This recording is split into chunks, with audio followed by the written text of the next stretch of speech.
नमस्कार शेतकरी मित्रांनो, पुन्हा एकदा स्वागत आहे तुमचं आपल्या ग्रेट शेतकरी यूट्यूब चॅनलवर। बघा शेतकरी मित्रांनो, आज 1 डिसेंबर 2024 रोजीचे आजचे संपूर्ण महाराष्ट्रातील तूर बाजारभाव आपण या व्हिडिओच्या माध्यमातून बघणार आहोत।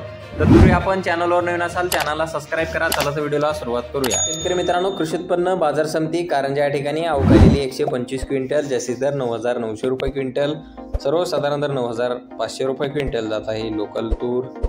बघा तसे पुढील बाजार समिती हिंगोली या ठिकाणी अवकालेली 25 क्विंटल, जास्तीत दर 9,375 रुपये क्विंटल, सर्वसाधारण दर 9,075 रुपये क्विंटल जात आहे गज्जर तूर। बघा तसे पुढील बाजार समिती सोलापूर या ठिकाणी अवकालेली 39 क्विंटल, जास्तीत दर 10,030 रुपये क्विंटल, सर्वसाधारण दर 9,800 रुपये क्विंटल जात आहे लाल तूर। बघा तसे पुढील बाजार समिती हिंगणघाट या ठिकाणी अवकालेली 55 क्विंटल, जास्तीत दर 9,370 रुपये क्विंटल, सर्वसाधारण दर 8,600 रुपये क्विंटल जात आहे लाल तूर।